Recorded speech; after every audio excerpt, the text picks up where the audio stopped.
नमस्कार मंडळी, श्री स्वामी समर्थ. कालचा पुणे तो कोकण प्रवास तुम्ही पाहिलाच असेल. आजच्या व्हिडिओमध्ये आपण कोकणचा पहिला दिवस अनुभवणार आहोत. सकाळी आम्ही कोकणात पोचलो.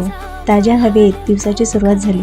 आवरून आंघोळ करून आणि तयार होऊन आम्ही निघालो बाप्पाच्या दर्शनाला. रस्त्यातलं वातावरण तर अगदी मन मोहून टाकणारं होतं. ठिकठिकाणी धुक्यांची चादर पसरली होती. लोकांची वर्दळ सुरू होती आणि प्रत्येक क्षण कॅमेऱ्यात कैद करण्यासारखा वाटत होता. मग आम्ही पोचलो गणपती मंदिराजवळ. मंदिराच्या परिसरात पाऊल टाकताच मन प्रसन्न झालं. आजूबाजूला उंच उंच नारळाची आणि सुपारीची झाडं वाऱ्यासोबत डोलत होती.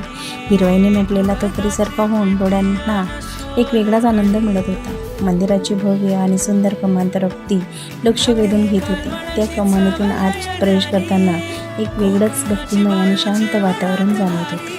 खरंच ती एंट्री इतकी सुंदर होती की काही क्षण तिथेच उभे राहून नजरेत साठवून ठेवावंसं वाटत होतं. सर्वात आधी श्री मूषकराजांचं दर्शन घेतलं आणि मग बाप्पांच्या दर्शनासाठी पुढे निघालो. दर्शनाच्या रांगेत उभे असताना असं वाटत होतं की आज बाप्पा आमच्यावर खूप प्रसन्न आहेत, कारण रांग असूनही आम्ही अपेक्षेपेक्षा लवकर पुढे सरकत होतो. चला तर मी बाप्पांचं दर्शन घेऊया आणि गणपती बाप्पा मोरया कौंडमध्ये लिहायला विसरू नका. मंदिरातील वातावरण शब्दात सांगणं खरंच कठीण आहे. सर्वत्र भक्तिमय वातावरण, गणरायाच्या जयघोषाने भरलेला परिसर आणि मनाला भिडणारी एक वेगळी शांतता. काही वेळ तिथे थांबून आम्ही त्या पवित्र वातावरणाचा मनापासून आनंद घेतला.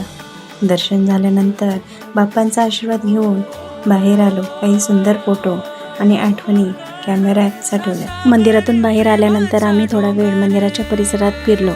बाहेरचं वातावरण खूप शांत, प्रसन्न आणि भक्तिमय होतं. मंदिराचा सुंदर कळस दूरवरून खूप आकर्षक दिसत होता आणि सईला झाली होती घाई. समुद्राकडे जाण्यासाठी ती घाई करत होती.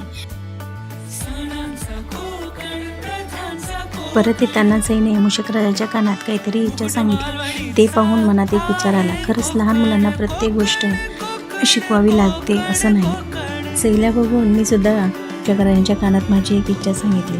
आमची यूट्यूब फॅमिली दिवसेंदिवस मोठी होत जाऊ. आपल्या प्रत्येक सदस्यांच्या आयुष्यात आनंद, सुख आणि भरभराटी येऊ आणि सर्वांच्या पाठीशी गणपती बाप्पांचा आशीर्वाद कायम राहो.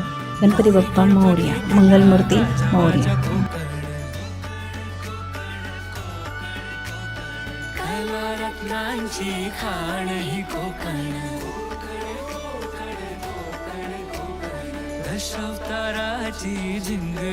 मग आम्ही निघालो समुद्र किनाऱ्याकडे.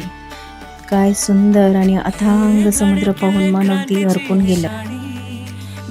खवळलेल्या लाटा, दूरवर पसरलेले निळेशार पाणी आणि समुद्राचा आवाज, मिळणारी शांतता, हे सगळं अनुभवताना वेळ कसा गेला कळलंच नाही. सुरुवातीला सई थोडी घाबरत होती. लाटा जवळ आल्या की मागे पडायची, पण थोड्याच वेळात तिची भीती पळून गेली आणि मग तिची धमाल सुरू झाली. लाटांबरोबर धावणं, पाण्यात खेळणं आणि मनसोक्त मजा करणं हेच चाललं होतं. आम्ही तिघांनी मिळून खूप सुंदर क्षण अनुभवले.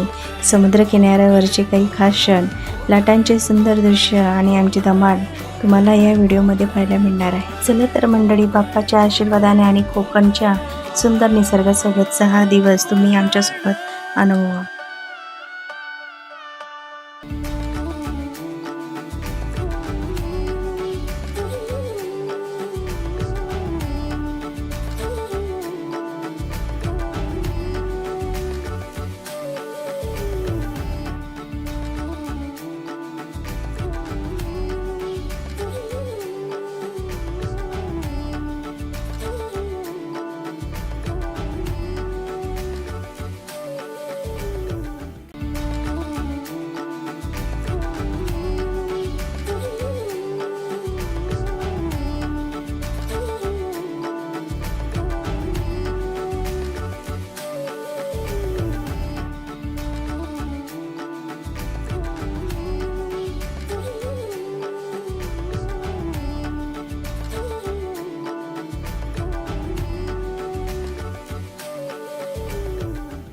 कोकण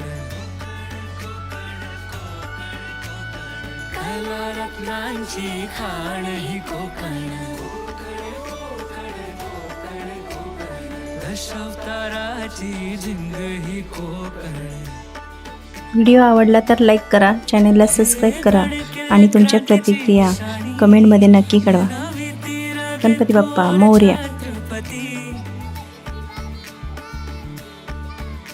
वाहते इथे पावन जमीतून गंगा